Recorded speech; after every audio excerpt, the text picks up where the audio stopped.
chat I had with Bruce earlier in the week. Alan, what do you think? Was it a close decision as to whether he played today? I believe Mike Hooper, the other goalkeeper, was pretty upset about not being chosen. Yeah, Hooper's always played well when he's come in, but they've always gone back to Bruce when he's fit to play. This season he's been very in and out. He's been a mixture of very good and very bad. And I think that when you play for Liverpool, or any of the top sides come to that, you've got to be a mixture of good and very good. In years gone by, the mistakes have been few and far between. I feel that this year they've been on a more regular basis, and that's where he's fallen down. But do you think they're right to pick him? He's a great player for the big occasion. He's a great player for the big occasion, and I think that he'll turn on today. I think he'll play really well. Yeah, you're pretty much a Grobbler fan, aren't you, Jim? Well, I am, although yeah, the public don't necessarily think so, because there was a period where I said that I thought Liverpool, he wouldn't be in the Liverpool goal in the following season. And that was because I thought, knowing Liverpool's standards and the standards they set themselves, they would have the purchasing power, to find the best up-and-coming goalkeeper to replace him, perhaps before his sell-by date, as it were. It wasn't that I felt that they shouldn't have kept him in goal, because, I mean, from our point of view, we're here to enjoy the game just as everybody out there is. Nobody gives you more excitement in goal than Bruce. He's one way or the other. He's a tremendous athlete. He hasn't lost that athleticism. He's had the experience. He shouldn't be making more mistakes now, as Alan says, if he is. He should be making less. Well, he told me this week he thinks he's got 6 more years in him. Oh, I wouldn't disagree. The problem Liverpool have got is when you buy a young goalkeeper, you really don't know if he's any good till you get him. So it's a catch-22 situation. I really think they're better going for experience when you're going to buy a goalkeeper. They didn't need a goalkeeper when you were playing. Thanks for that, Jim. Yeah. What about the keeper at the other end then, Bob? Tony Norman. He's had a terrific cup run. I mean, he's kept them in it. Yes. You're a Chelsea man nowadays, aren't you? That's very much so, but there's nobody knows better than me with Jimmy Montgomery and our 73 win. He won the Cup for us at that particular time, so we all know how important that is. But they all make mistakes, Des. And I mean, Bruce gets probably more exposure than the majority of them, and I'm sure he doesn't make that many mistakes. It's just we see more of them. But the man at the other end, Tony Norman's a good player too. But Tony Norman has done everything for the club in terms of getting them to the final. I mean, if you look back at the league programme, I mean, they've just avoided relegation, so you cannot really make comparisons. It's just how they play on the day, and he's risen to the occasion in cup ties and got them there. Thanks for the moment. Let's take a look now at the man who's scored in every round so far, and we'll be trying to complete that record today. John Byrne of Sunderland. Tony Gubber now reports. At 31, John Byrne is now a seasoned professional in the art of scoring goals, and his value to Sunderland was never better illustrated than when he started and finished the move that won the semi-final. This is 1 against 1 for a moment. No support. Now it's arriving. Bracewell and Rush and Atkinson and Davenport far side. Positive run by Rush. This is Atkinson and this is Byrne. He's done it again, Byrne. Scored in every round so far. If that sequence continues in the final, then John Byrne will join an exclusive list of 9 famous strikers who've all scored in every round of the FA Cup. Stan Mortensen was only the 4th to achieve it in 1948. From a free kick and a seemingly impossible angle, Stanley Mortensen whips in a goal to give Blackpool the half-time lead. Jackie Milburn was next, scoring twice as Newcastle beat Blackpool 2-0 3 years later. Walker slips it along the ground to Taylor, and he backheels it to Milburn and shoots, and it's a goal, a terrific goal by Milburn.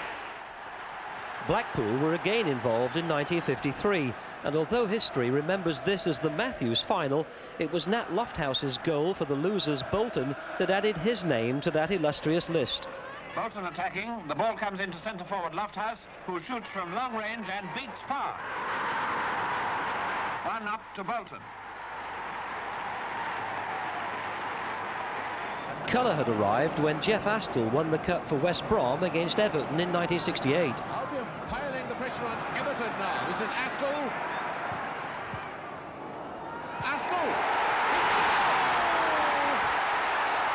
Jeff Astle has achieved the record. He scored in every round of the FA Cup. And in 1970, Chelsea's Peter Osgood became the last player to do it, not with a goal at Wembley, but in the replay at Old Trafford. And Osgood! Brilliantly scored by Osgood. Ran beautifully off the ball. As John Byrne recovers from the rigours of Sunderland's battle for second division survival, he can contemplate joining that list. They're all great names in football. I mean, in fact, they're legends, you know, some of them. You know, and it would be nice to be a part of them. But I mean, like I say, if it doesn't happen, it doesn't happen. But the interesting thing is that the last time it was done was 22 years ago. Peter Osgood playing for Chelsea. That almost suggests that the goal scoring's become a little bit harder in the last few years. 22 years, a long time ago. Yeah, that's right. I mean, no disrespect to the players in them days. Like, you know, they were all great players, but football's a lot faster these days. You know, chances are few and far between. Half of Sunderland's 14 FA Cup goals were scored by John Byrne, and all are remembered with quiet pleasure. I think the first one was against Port Vale in the third round. It was a strange sort of a goal.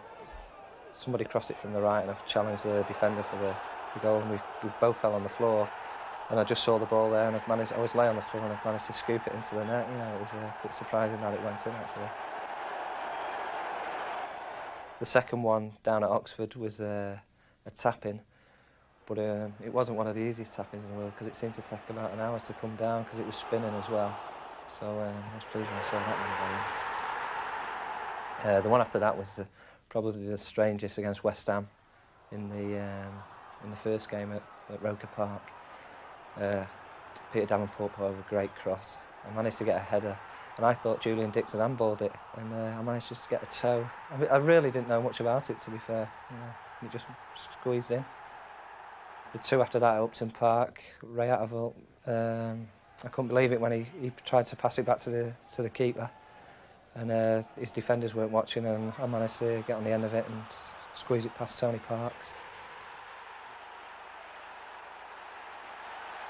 The second one at West Ham was probably the most satisfying out of all the goals, probably the best one of the lot, I think. Peter Davenport's put me through, and I remember Julian Dixon, I think it was Colin Foster, charging down on me, and I managed to squeeze it in past Parks. That one gave me a lot of pleasure. The next one was the equaliser at Chelsea, which was a little bit special as well because it looked as though we were heading to be knocked out. You know, there was about 6 minutes to go, and I'd had a few chances early on in the game, and I thought, well, tonight's not going to be my night. And all of a sudden, Paul Bracewell's put this ball over, and I've just managed to guide it down and steer it past the keeper because I thought he was going to come for it, and he seemed to hesitate, and you know, I think that's what done him in the end. And then the last one was probably the easiest of the lot. You know, David Rush's gone down the right, and he's put over a great ball, and the keeper, I don't know where the keeper was, and he was left to just nod it into an empty net. If you're going to continue the sequence and get a goal in each round of the Cup, you've got to score now against another First Division defence, Liverpool. Yeah, that's right. Yeah, it's going to be difficult. I know a few of their lads, Ronnie and Ray, from the island set up, like, you know. So I know they're going to make it difficult for us. But I mean, I can look back last year when I was playing for Brighton, and I scored 2 against them in the Cup. I scored in the first game down at Liverpool. I scored in the replay back at Brighton, so you know, hopefully that could stand me in good stead. And Byrne! Like cricketer Ian Botham at the new county side Durham, John Byrne is a recent arrival in the sports-mad North East.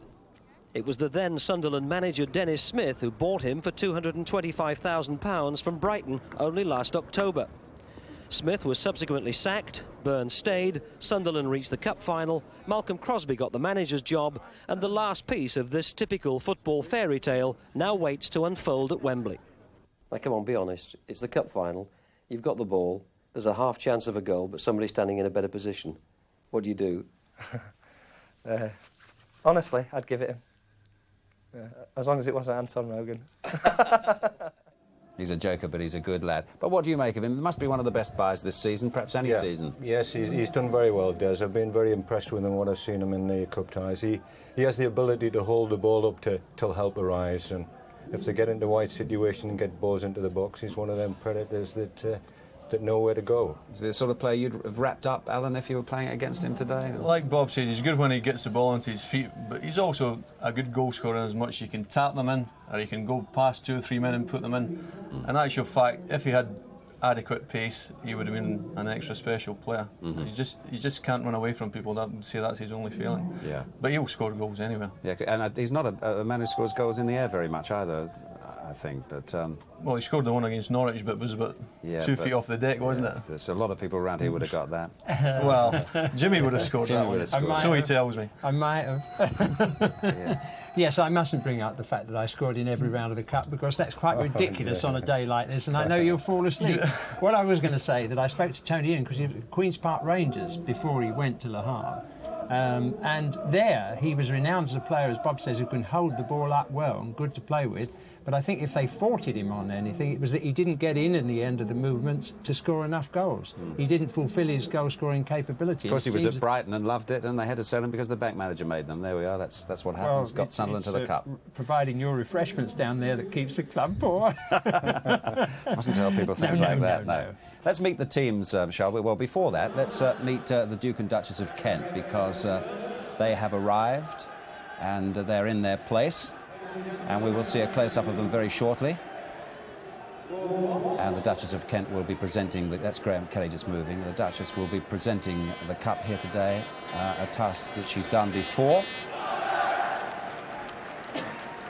But that trophy that you see there, of course, is the trophy for the five-a-side, for the boys playing in the five-a-side, which is helping the charity that I mentioned earlier. So they're popping up those famous steps to receive that trophy from the Duchess of Kent. Then I suspect she'll have a little refreshment and come out and of course watch the Cup final and present the main trophy later on this afternoon. So a nice day there for the boys. They can't quite make it all the way up, can they? I'm not quite sure what's going on there. Royalty waits. Let's move away and move on and meet the teams this afternoon. We're going to meet both the teams in detail through a couple of the players. And first of all, it's Sunderland with the help of Don Goodman, who would have probably been playing in this match today. He's been a regular in the Sunderland team in the league, but he was cup-tied by the fact he played for West Brom in round one. Don Goodman with the Sunderland team. Tony Norman, age 34, goalkeeper. On a couple of occasions, he actually kept us in the cup, you know, although it's a team game. Everybody would acknowledge that some of his saves have kept us in this cup run and got us this far. And there are a few bad dresses, and I'd say Tony is probably one of the worst. You know, he actually turned up to our bad taste Christmas party wearing his normal gear, so that says it all about Tony. Gary Howes, 23, midfield. He's got it all, really. He can pass, he can shoot, he can run all day. He's one of the fittest footballers I've ever seen, and that's probably why a lot of clubs are willing to pay in excess of £1 million for his services. His fiancée, Joanne Conway, has been helping him recover because he's had a nasty injury. He's done very, very well to get anywhere near ready for the cup final. His ice skating is also improving, by the way.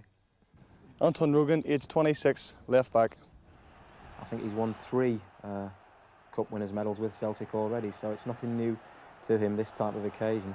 He's quite an active lad off the field, you know, he's full of himself, like. Also, he's a lover of vests, as we all saw in the Chelsea game. He seems to always have his vest on the pitch, off the pitch. Everywhere he goes, his vest goes, so that's Anton Rogan for you. Kevin Ball, age 27, central defender. Thanks.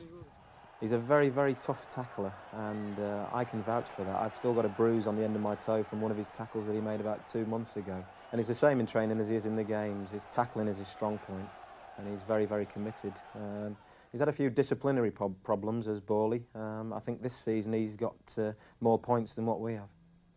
Gary Bennett, age 30, central defender. He's a very cultured player, if you like. He's been around a while, and when I was at West Brom, I didn't used to particularly enjoy playing against Benno, but you know, I'm just glad to be on the same team as him now. Probably say the Mr. Cool of the club, and he's thinking of enhancing his image with a pair of clear glasses for some reason, even though his eyesight's perfectly good. Paul Bracewell, 29, midfield. Unfortunately, he's been to 3 finals and lost a lot, so we're all hoping it's 4th time lucky for him. He's the kind of player that you do miss when he's out with injuries because of his leadership qualities. The one thing I will say about Brace is his bad taste in shoes.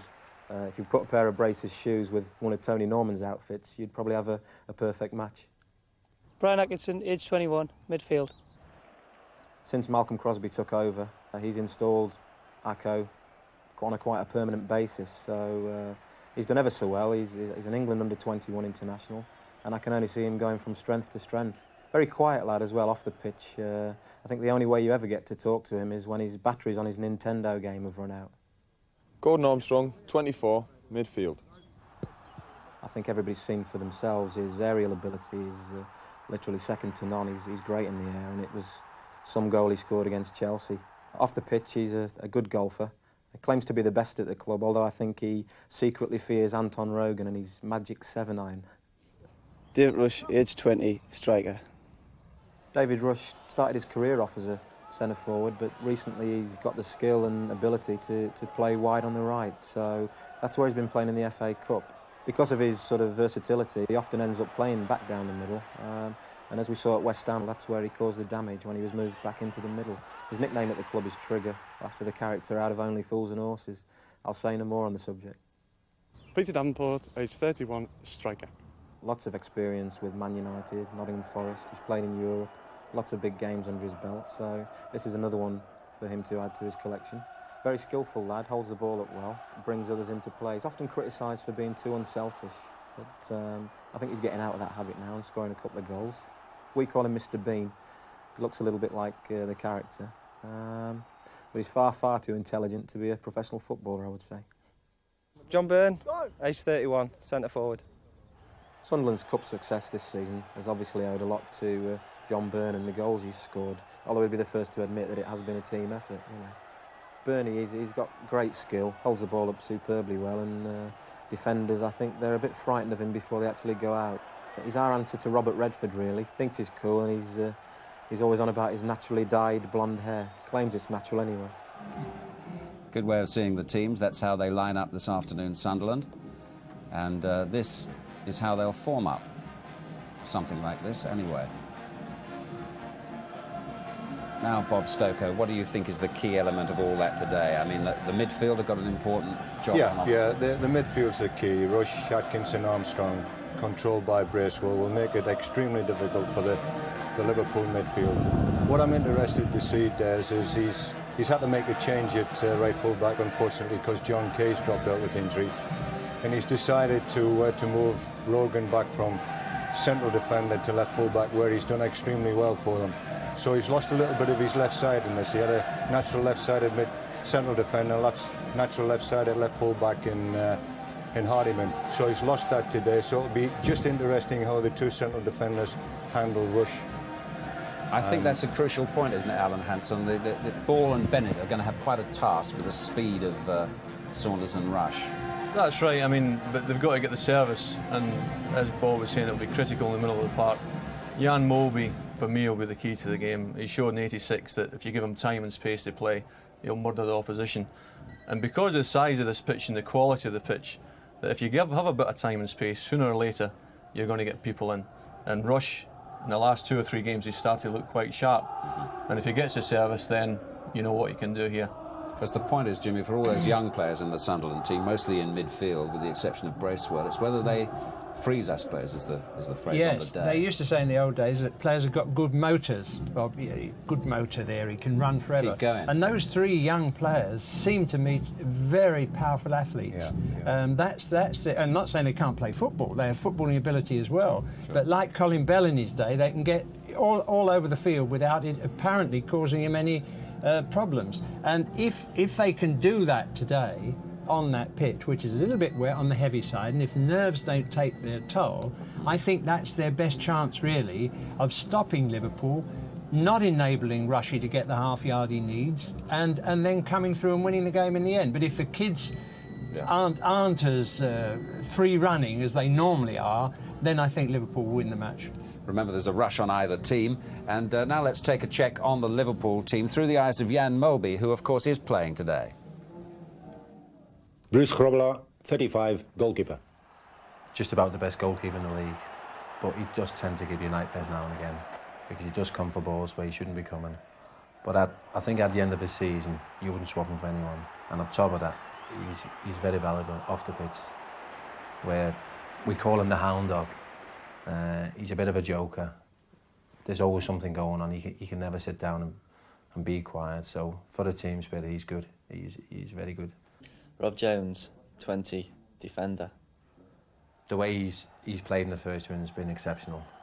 He's been the find of the season. He's broken into the England squad. He's done extremely well.